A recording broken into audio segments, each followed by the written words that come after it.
Live mula sa GMA Network Center, 20 taon nang nakatutok. 24 oras.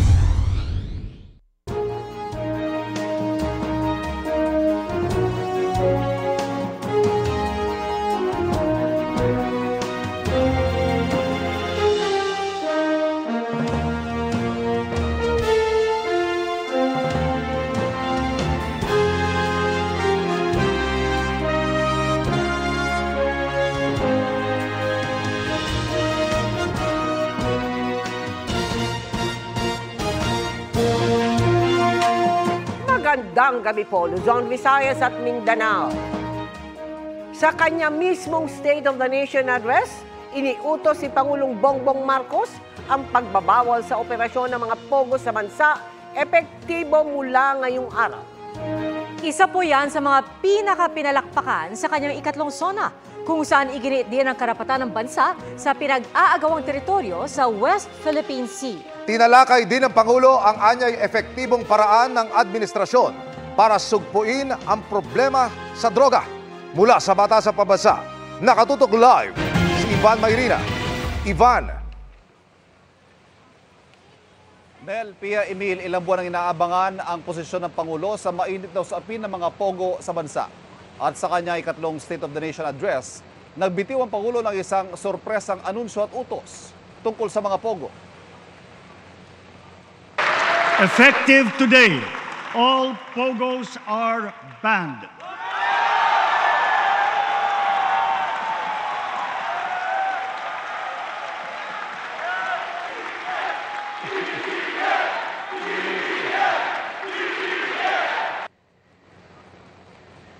Umani ng masigabong palakpakan ang anunsyong yan ng Pangulo na anyay tugon sa tinig ng taong bayan para itigil na ang mga ito na naging pugad na ng samut-saring krimen.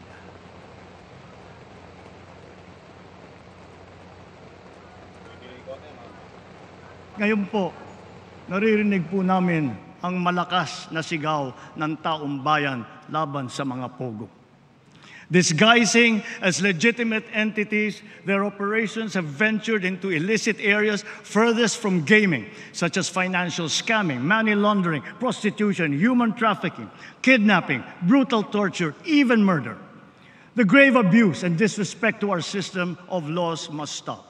Kailangan nang itigil ang panggulo nito sa ating lipunan at paglalapastangan sa ating bansa.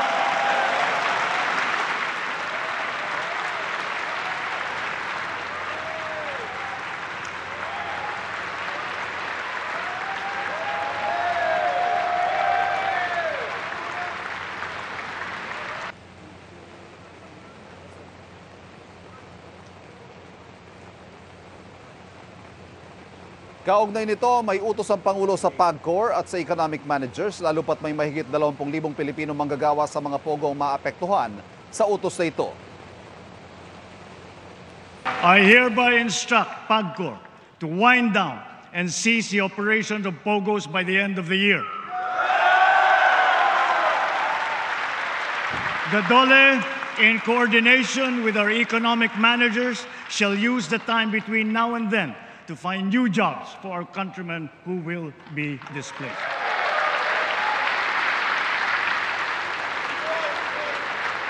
May panawagan din ang Pangulo sa mga kawani ng gobyerno at gayon din sa mga mamamayan para magbantay para sa tuluyang pagsugpo ng problemang nilikha ng mga pogo. To solve all the problems that we have been suffering under, all officials, law enforcers, workers in government, and most of all, the citizenry, must always be vigilant, principled, and think of the health of the nation. Let me end by recalling the words of a great man.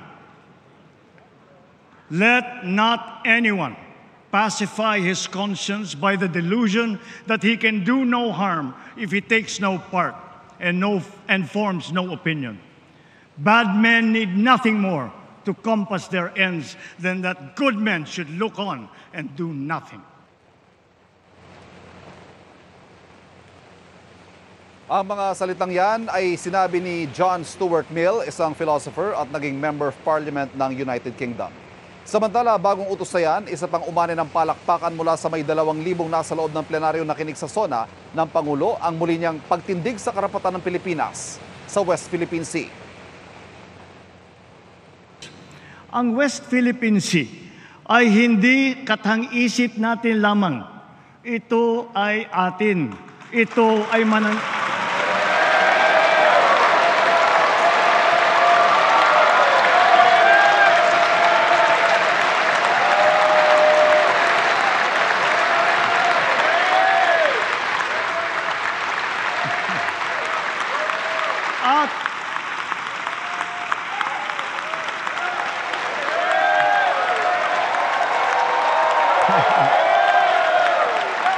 At ito ay mananatiling atin hanggat nag-aalab ang diwa ng ating minamahal na bansang Pilipinas.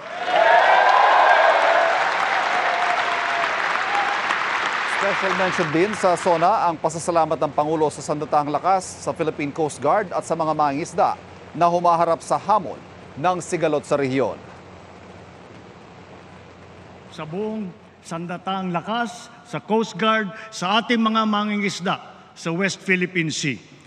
Tagapin po ninyo ang taus-pusong pasasalamat ng buong bansa dahil sa inyong ginagawang pagmamatyag at sakripisyo.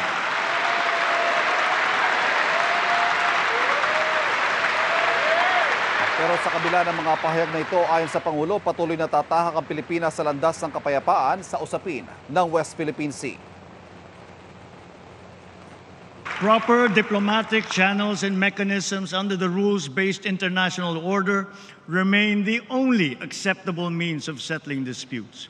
Peace and community building will always be our clarion call. We continuously try to find ways to de-escalate tensions in contested areas with our counterparts without compromising our position and our principles. I know that our neighbors too are doing their best to make this work. The Philippines cannot yield. The Philippines cannot waver.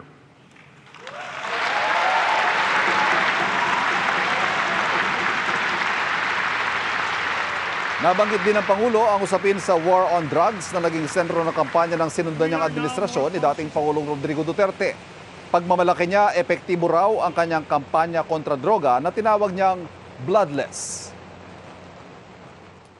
Our bloodless war on dangerous drugs adheres and will continue to adhere to the established 8 E's of an effective anti-illegal drug strategy. Extermination was never one of them.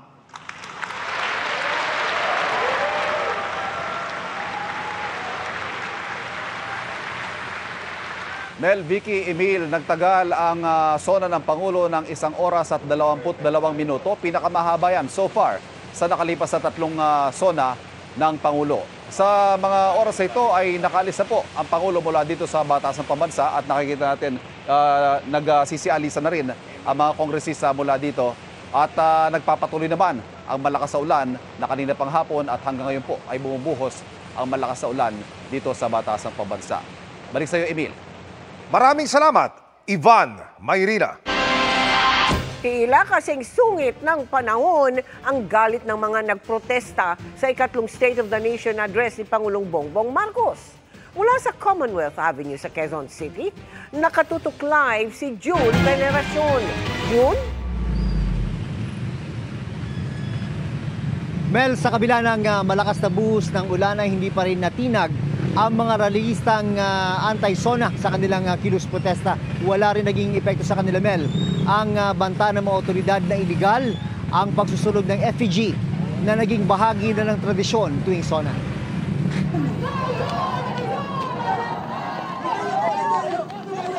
Umaga pa lang nagkasunugan na ng effigy ang mga militanteng grupo. Ito ay kahit may paalala ang PNP ilang araw bago ang SONA na ipinagbabawal umano sa batas ang pagsusunog ng effigy. Hapon nang nagsimulang magmarcha ang maraming militante papunta sa lugar sa Commonwealth Avenue na hanggadan ng pwedeng pagkasahan ng protesta. Noon naman bumuhos ang malakas na ulan. Basang-basa man, walang nag-aalisan sa kanilang pwesto. Umulan man o umaraw, hindi po kami mawawala dito sa kalsada kasi nga kailangan marinig yung boses ng taong bayan. Para ipaglaban po ang karapatan ng mamamayang Pilipino.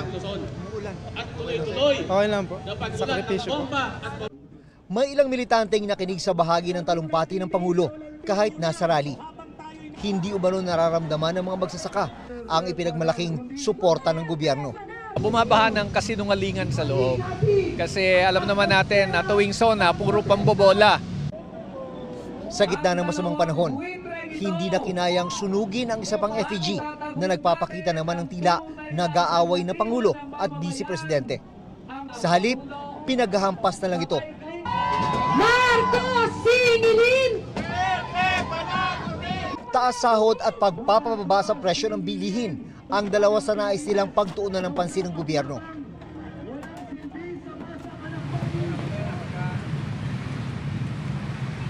Bandang alas 5 ng hapon, Mel, ay kusa rin nag-alisa ng mga ralista pagkatapos ng kanilang programa. Isang oras sa lumipas ay inalista rin yung mga plastic barrier na hinarang sa ilang lane dito sa Commonwealth Avenue kung saan isinagawa nga yung rally. Pero sa kabila niyan ay base dito sa atin nakikita ay mabigat pa rin ang daloy ng traffic hanggang sa mga oras na ito. Mel. Maraming salamat sa iyo, June Veneracion. Inulan din ang mga nagtipong taga-suporta ni Pangulong Bongbong Marcos na may mga paabot na hiling at mensahe. Bago ang kanilang programa, may pinabagsak ang malakas na hangin sa kanilang pwesto. Nakatutok live si Jonathan Andal. Jonathan. Emil, nagsiuwi na yung mga taga-suporta ng Pangulo na nagtiis kanina rito sa masamang panahon. Sa ngayon po ay umuulan pa rin at umiihip pa rin ang hangin. Dahil nga dyan, may nangyari po ritong aksidente. Di pa man nagsisimula ang programa, pinabagsak na ng malakas na hangin ang higanteng LED screen na ito sa stage na para sa pagtitipon ng mga ilang taga-suporta ni Pangulong Bongbong Marcos. Buti na lang walang nasaktan. Masaya lang kami dito kahit naulanan. Pinalitan din ang LED screen at hindi iniwan ang programa ng mga taga-suporta. Satisfy po kami. Kung yung iba hindi sila satisfy, wala akong perfectong tao, presidente po, napapagod. Sa palagay ko, marami po siyang nagawa. Hindi nga lang po ganun lantad. Kahit marami sa kanila ang basang-basa na, ang ilan may hiling at mensahe sa Pangulo. Nakukulangan pa rin talaga kami sa ginagawa niya. Kay Bongbong Marcos po, sana po ibaba naman po yung pangunahing bilihin po. Unang-una, bigas. Kahit na hindi 20, kahit 25 lang, okay na yun. No. Thank you po. Kayong galunggong pwede ng 100. Ayuda namin, bigay mo na!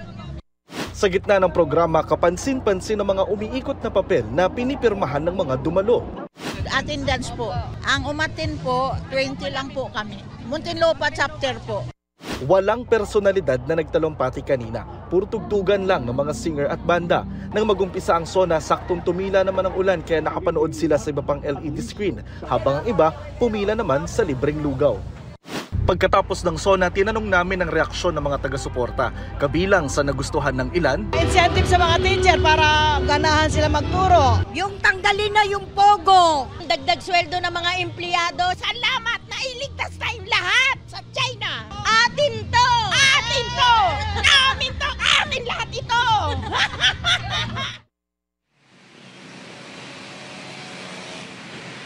Emil, daloy naman ang trapiko, maluwag sa ngayon dito sa may tapat ng Sandigan Bayan pero 3 linya pa lang din ang nadaraanan sa ngayon. Yan muna ang latest mula rito sa Commonwealth Avenue. Balik sa iyo, Emil. Maraming salamat, Jonathan Andal. Kahit hindi inaasahang magla-landfall, ramdam pa rin ang epekto ng Bagyong Karina at ng pinalalakas nitong habagat sa malaking bahagi ng bansa. Nakatutok si Salima Refran. Bakani. Nagatroid gan, pura nagkagat guys. Oh my God guys. Naalarma ang mga pasaherong sakay ng jeep na yan sa Tibungco, Davao City matapos malubog sa baha ang kalsada dahil sa malalakas na buhos ng ulan kagabi. Sa National Highway ng lungsod, aakalain mong bangkang naglalayag sa maalong dagat ang ilang sasakyang tumatawid sa baha. Pahirapan ang pag-usad ng mga motorista dahil medyo malalim na ang tubig. Ramdam rin ang masamang panahon sa ilang bahagi ng Cagayan, gaya sa Tuguegarao City. Mabilis pinahang ilang bahay. Sa bayan ng Gonzaga, makulimlim at maulang panahon na rin ang naranasan kanina. Binabantayan ng tubig sa ilog dahil sa bahagyang pagtaas ng level nito. Ang mga magsasaka nilinis na rin ang irigasyon para walang bumara sa daluyan ng tubig. Inilipat naman sa mas mataas na lugar ang mga bangka. Bumuhos din ang ulan na may pabugso-bugsong hangin sa Bontoc Mountain Province. Lumambot naman ang lupa at gumuho ang isang pader sa Baguio City. Wala namang nasaktan sa insidente. Patuloy ang babala sa mga residente na maging alerto sa banta ng landslide, lalo na ang mga nasa gilid ng bundok. Nagbagsakan din ng malalaking bato sa kalsadang yan sa Pinili, Ilocos Norte. Agad naman nagsagawa ng clearing operations. Ayon sa Pag-asa, mga pagbaha at pagguho sa ilang bahagi ng bansa ay dulot ng bagyong Karina at nang hinahatak nitong habagat. Para sa GMA Integrated News, Sanima Refra, nakatutok 24 oras. Nahulikam ang gitgitan sa kalsada ng isang modern jeepney at bus na nag-ugat umano sa agawan ng pasahero. Nakatutok si Joseph Morong. Humarang sa Espanya Boulevard malapit sa Moraita Avenue sa Maynila kahapon ang modern jeep at bus na ito. Bumaba ang konduktor mula sa modern jeepney at kinausap ang driver ng bus. Pero pagkatapos, dinikita ng bus ang modern jeepney. Umabante ang dalawa sandali pero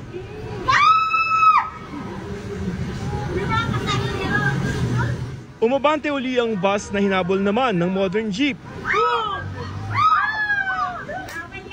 Kwento ng driver ng modern jeep na si Ronaldo Rocco, bago pa ang eksenang nakunan ng video, hinaharangan na sila ng bus sa pagkuha ng pasahero sa may Moraita, Maynila. Hindi po kami makabari dahil kumuha siya ng pasahero niya eh. Noong makakuha siya ng pasahero, lumipat kami ng lane sa kaliwa. Ang pagkaliwa namin, pagpalit namin ng lane sa kaliwa, na pares kami paliko, sinagi niya na ako na nasabitan niya ng side mirror ko. Sa terminal ng modern jeepney, ginawa na ang nasirang side mirror at ang nabasag na tambol o fender nito. Tinuluyan niya pantanggalin yung side mirror namin. Doon na po kami nag-init sa ginawa niya. Ako daw yung may kasalanan. Sabi ko, paano akong magiging may kasalanan? Eh, ikaw itong nambangga sa amin. Ibig sabihin, nauna kayong banggain? Nauna po kami binangga. Inilagay na siya ng kanyang kumpanya sa 7 araw na preventive suspension nang walang bayad. Sinibak naman na ng kumpanya ng bus ang driver nito. Driver ng may problema. Nadamay pati yung bus na yan. Nakarating na sa LTFRB ang insidente at ayon kay LTFRB Chairman Atty. Chofil Aguaris III, magpapalabas ang ahensya ng show cause order sa 2 kumpanya. Base na rin doon sa nakita ko, nakikita mo yung elemento ng road rage, yung init ang ulo ng 2 driver po. It could endanger the life of passengers kung mag-escalate sa violence po yung ginawa nila. Ayon sa LTFRB, maaaring suspindihin ng 1 buwan ang parehong unit na sangkot sa girian. Pag-aaralan din kung nagsasapawan ng ruta ng modern jeep at bus na iniiwasan sa ilalim ng PUV Modernization Program. Sa ilalim ng route rationalization ng PUVMP, ilalagay ang mga nag-organisang mga modern jeepney sa mga lugar depende sa dami ng pasahero doon. We will evaluate kung magbabawas ka or i-reroute mo probably si jeep or si bus. Pero sabi ng parehong kumpanya ng bus at modern jeepney, kulang pa ang mga sasakyan sa lugar lalo na kung rush hour. Walang kinalaman yung ating unit. So nakita natin na may problema talaga is the individual, the driver. Baka pwede siya pakiusapan naman, yung driver naman. Tinanggal ko at hinod ko yung lisensya niya. Para sa GMA Integrated News, Joseph Morong, nakatutok 24 oras. Wala naging plano si Vice President Sara Duterte na panoorin ang 2nd sona ni Pangulong Bongbong Marcos sa TV Man o sa gadget. Di po kayo manunood ng sona? No. Busy ako sa mga activities dito sa Bohol today. Simula kaninang umaga hanggang mamayang hapon, hanggang mamayang gabi. So hindi ako manonood ng sona. Nasa Bohol ngayon ang bise para anya makiramay sa pagpanaw ni Bohol Vice Governor Dionisio Victor Balite. Paraan anya ito ng paghati ng pag-asa, lalo pat Bohol Day doon.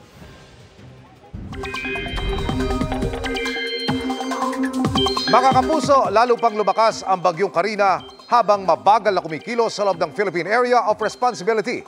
Nakataas ngayon ang signal number 1 sa Batanes, silangang bahagi ng mainland Cagayan, kabilang ang silangang bahagi ng Babuyan Islands at northeastern portion ng Isabela. Bukod sa malakas na hangin at ulan, delikado ring pumalaot sa mga baybayin ng mga nabanggit na lugar. Huling damata ng Bagyong Karina, 420 kilometers silangan ng Tuguegarao City, Cagayan.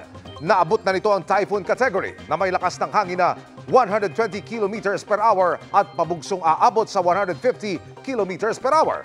Nagbago ang direksyon ng bagyo at kumikilos na ngayon pahilaga-hilagang silangan. Miyerkules ng gabi o Huwebes ng madaling araw yan inaasahang lalabas sa par. Kahit hindi tatama sa lupa, hagip ng mga kaulapan ng Bagyong Karina ang ilang probinsya sa Luzon. Dagdag pa ang mga kaulapang dala ng habagat na sakop naman ng iba pang bahagi ng bansa. Ang pinagsamang epekto ng bagyo at habagat ang patuloy na magpapaulan sa malaking bahagi ng bansa. Base sa datos ng Metro Weather para bukas, pinakamaraming ulan ang mararanasan sa Luzon at Western Visayas. Umaga pa lamang, may matitinding buhos na sa Ilocos Region, Cordillera, Cagayan Valley, Central Luzon, Calabarzon, Mimaropa at Bicol Region. Maging alerto po sa banta ng baha o landslide, magtutuloy-tuloyan sa hapon at gabi. May ulan na rin sa iba pang bahagi ng Visayas at ilang lugar sa Mindanao, gaya ng Surigao del Sur, Socsargen at Davao Region. Halos buong araw ulit ang pag-ulan sa Metro Manila bukas, maaaring maulit sa gabi, kaya maging handa rin sa posibleng pagbaha. Tinuldukan na ni US President Joe Biden ang kanyang re-election campaign para sa 2024 US elections sa Nobyembre. At ang inendorso niya bilang kapalit, si US Vice President Kamala Harris. Nakatutok si Maki Pulido. Well, let me say this as clear as I can. I'm staying in the race. I'll beat Donald Trump. I will beat him again in 2020. Mahigit 2 linggo lang matapos niyang sabihin ni US President Joe Biden, inanunsyo ni Biden sa isang public letter ang pag-atras bilang presidential candidate sa paniniwalang makabubuti ito para sa kanyang partido at para sa Amerika. Tututukan na lang ang pagganap niya bilang US President sa nalalabing bahagi ng kanyang termino. Ang nais daw niyang humalili sa kanya si US Vice President Kamala Harris na dati ring US Senator at California Attorney General. Ayon kay Harris, ikinararangal niya ang endorsement ni Biden at intensyon niya ngayong makuha ang nominasyon ng Partidong Democrat. Suportado naman ng ilang Democrats ang pagtakbo ni Harris. Ayon naman kay dating US President Donald Trump na presidential candidate ng katunggaling Republican Party, hindi na umano dapat tumakbong Pangulo si Biden. Ayon naman kay Pangulong Bongbong Marcos, pagpapakita ng genuine statesmanship ang desisyon ni Biden. Nagpasalamat din ang Pangulo sa patuloy na pagsuporta ni Biden sa Pilipinas at nagpaabot ng well wishes sa natitirang panahon ng kanyang presidency. Para sa GMA Integrated News, Maki Pulido, nakatutok, 24 oras. Pag-aaralan na ng Philippine Amusement and Gaming Corporation o PAGCOR ang dahan-dahang pag-alis ng Pogo sa bansa. May programa rin para sa mga Pinoy Pogo employee na mawawalan ng trabaho. Nakatutok live si Ian Cruz. Ian. Yes, Emil, titiyakin daw ng PAGCOR na sa pagtatapos ng taon ay sarado na ang lahat ng Pogo sa bansa, alinsunod yan sa utos ni Pangulong Bongbong Marcos sa kanyang ikatlong State of the Nation address dito sa Batasang Pambansa. Sabi ni PAGCOR Chairman Alejandro Tenco, gagawin nila ang lahat para mapag-aralan kung paanong dahan-dahan ay matigil ang operasyon ng mga Pogo sa bansa. Magpapaliwanag daw sila sa 43 legal na Pogo ukol sa utos na ito ng Pangulo. Sa gitna nito, makatuwang-an nila ang Department of Labor and Employment para sa training programs ng mga Pilipinong mawawala ng trabaho.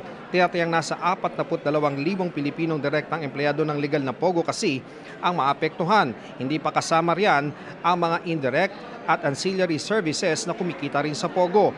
Mungkahin ni Tenco sa mga maapektuhan, makipag-ugnayan sa DOLE para makakuha sila ng skills o job training program para magkaroon ng bagong pagkakakitaan o trabaho. Sabi naman ni Labor Secretary Bienvenido Laguesma, gagawa sila ng paraan kung paano mabibigyan ng trabaho ang Pogo workers na apektado. Nasa 10,000 ang apektadong Pogo workers sa pagtataya ng DOLE, kaya kailangan pa raw nila mag-usap ng PAGCOR para ma-reconcile ang kanilang mga figura.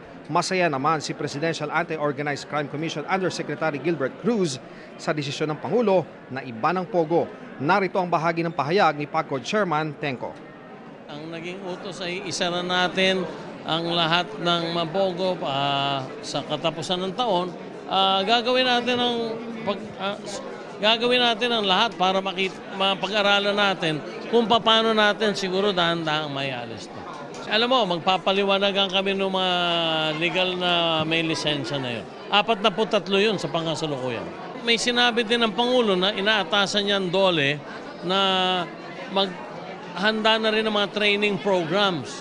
At para nang sa ganon, yung mga madi-displace nating mga kapwa Pilipino, ang mga madi-displace na yun, ay magkakaroon ng pagkakataon na makapaghanap buhay muli. Emil, matapos ngayong ating ambush interview ay sinabi ni Tengco na ipinatawag siya ng Pangulo para kausapin.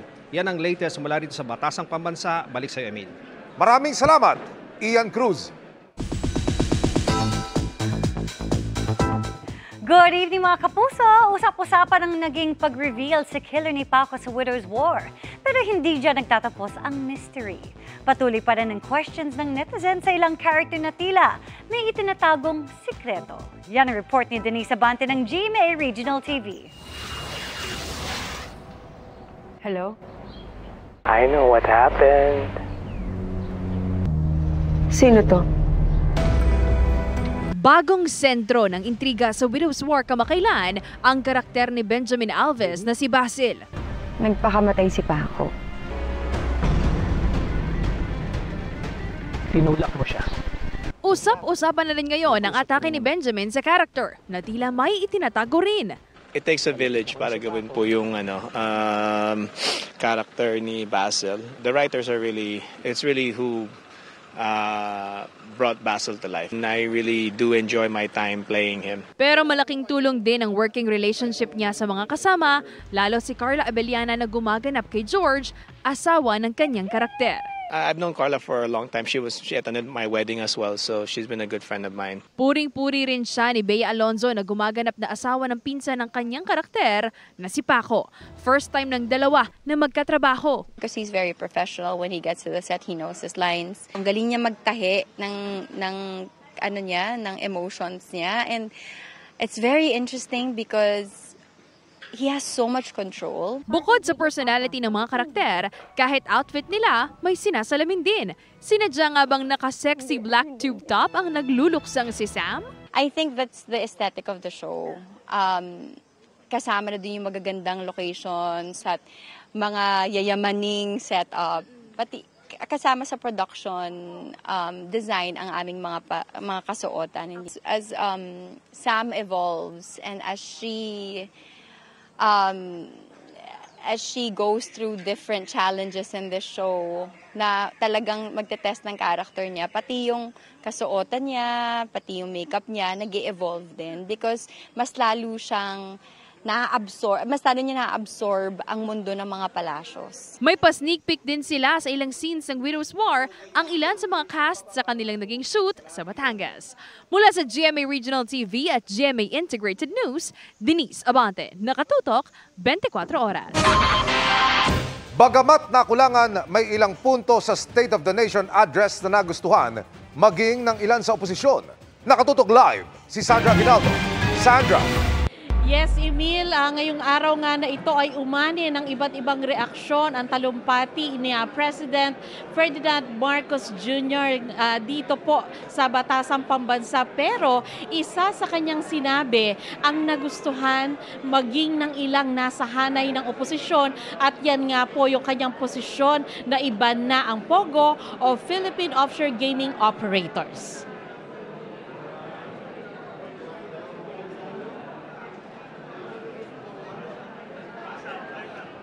Nakaramdam talaga ako malaking tagumpay ito sa mga babae at bata na nagsumbong, sa mga whistleblower na nagsumbong.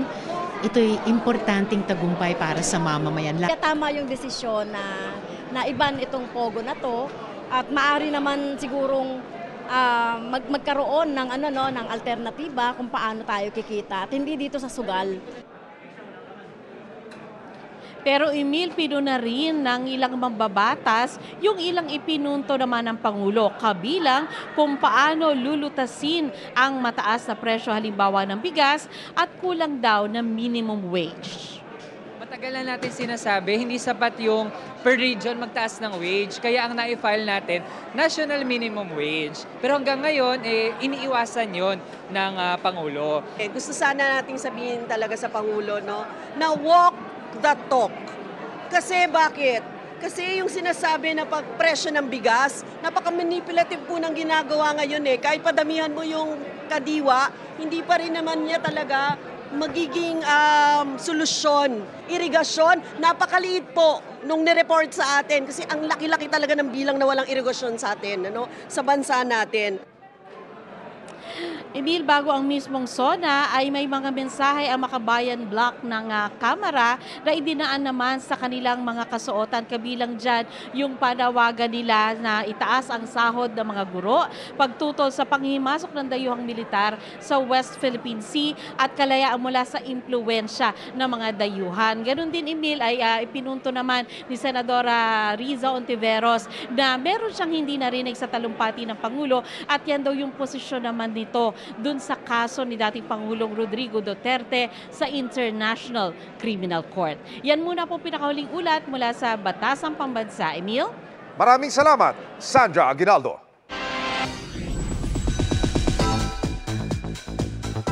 Big winner sa 40th PMPC Star Awards ang ilang kapuso at Sparkle Stars.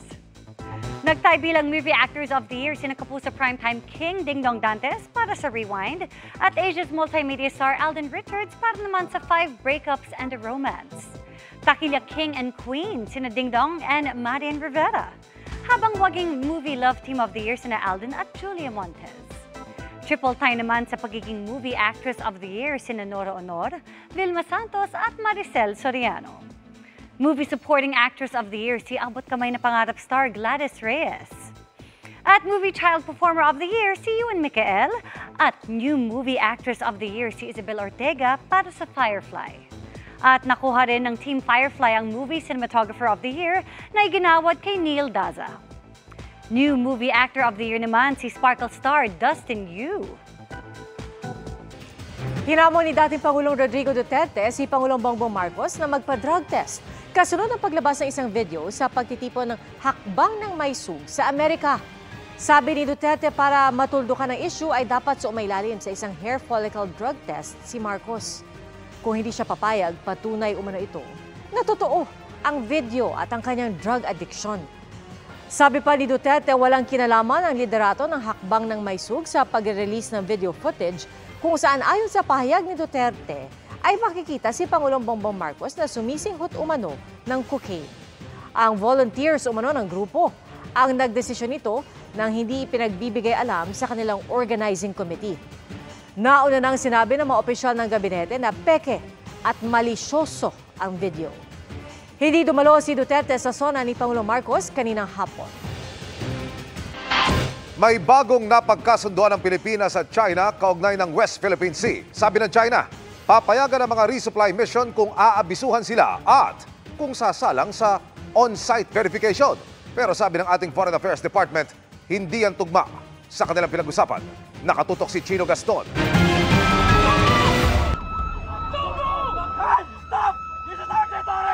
Para hindi na maulit ang nangyaring paluan, harangan at banggaan ng mga Pilipino at Chino noong June 17 sa Ayungin Shoal, may bagong napagkasunduan daw ang Pilipinas at China sa bilateral consultation mechanism noong July 2. Wala pang opisyal na pahayag kung ano ang laman ng kasunduan, bukod sa kagustuhang i-de-escalate o pahupain ng tensyon sa West Philippine Sea.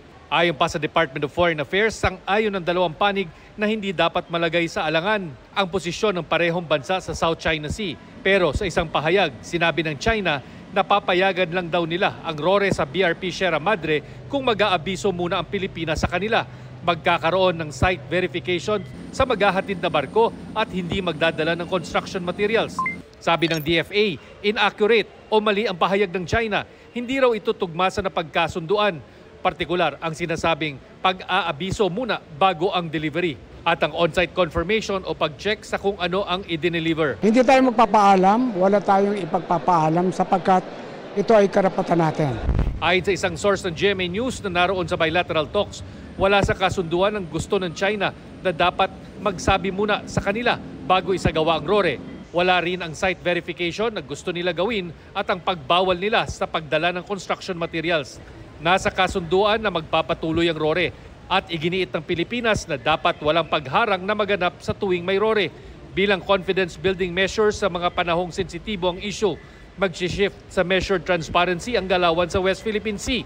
Wala raw munang isasamang media sa mga RORE missions pero maglalabas pa rin ang National Task Force on the West Philippine Sea ng mga video at litrato ng RORE. Napagkasunduan din na magkakaroon ng effort ang dalawang bansa na i-de-escalate o pahupain ng tensyon. Maglalabas pa rin ng photo at video ang National Task Force on the West Philippine Sea matapos ang RORE. Ang Department of National Defense hindi pa raw natatanggap ang detalye ng kasunduan. We haven't been briefed yet. We are waiting the National Maritime Council to be briefed. Para kay dating Supreme Court Senior Associate Justice Antonio Carpio, ang latest na pahayag ng China ay tanda na hindi ito seryoso sa pakikipag-usap. Ang hamon niya sa DFA, ilabas ang minutes ng meeting para malaman kung sino ang nagsasabi ng totoo. It just shows there's bad faith on the part of the Chinese. They are now saying a different tool, saying that there is on-site inspection or prior notice. Yes. We always said we cannot allow that. What we should do is just file an arbitration case against China on the extended continental shelf area which they opposed. Ayon pa kay Carpio, hindi na kailangan ng anumang kasunduan sa China dahil ang Pilipinas lang ang may karapatan na pangasiwaan, magpatrolya at magtayo ng anuman estruktura sa loob ng sariling exclusive economic zone. Para sa GMA Integrated News, Chino Gaston nakatutok, 24 oras. Extra challenging para kay David Licauco ang kanyang role sa Pulang Araw. Bukod kasi sa pag-aaral ng Nihongo, na-intimidate siya sa isang co-star. Kung sino, alamin sa chika ni Nelson Canla. Sa wakas, buo na ulit ang magkakaibigan. Sanga-sanga at magiging komplikado ang relasyon ng magkakaibigan sa gitna ng ikalawang pandaigdigang digmaan. Ito ang magiging sentro ng kwento ng family drama series na Pulang Araw. Ang mga kwento ng mga tauhan, bibigyang buhay ni na Barbie Fortesa, Sanya Lopez, David Licauco, at Alden Richards with Dennis Trillo in a very special role. Siguradong aantig sa damdamin ng mga manonood.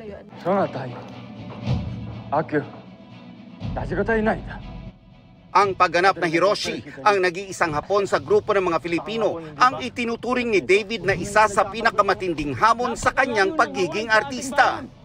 Para sa sarili, sa ating pamilya, sa ating kapwa, lalo't higit para sa bayan. I had to study Nihongo and interpreter ako dito. So I was talking to mga Japanese military and I was talking to mga Filipino. So I had to interpret everything. Pasample nga. Sige. Actually, ito yung kinuhaan namin yesterday.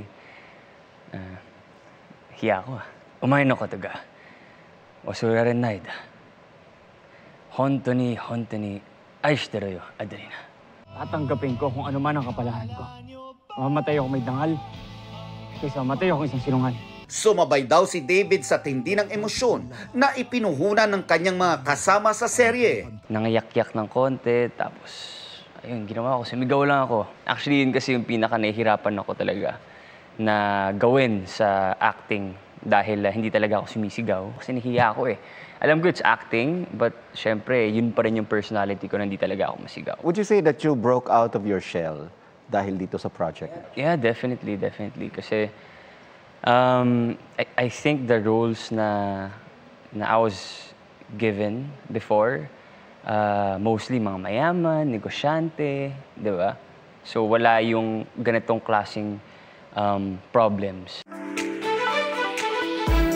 Mas close at komportable na talaga sina David at Barbie sa isa't isa matapos ang sunod-sunod na projects. At kay Barbie raw siya humuhugot ng inspirasyon, lalo na sa mga matitinding eksena. Maraki ang ipinagbago mo. Hindi ka nakagandahan yan. Pero kinabahan daw siya sa isang eksena sa Pulang Araw, lalo't hindi raw si Barbie ang kasama. Lumayo na kayo. Pumunta kayo ng probinsya. Yung scene ko with Alden, I think yun yung pinakamahirap na eksenang ginawa ko in my life.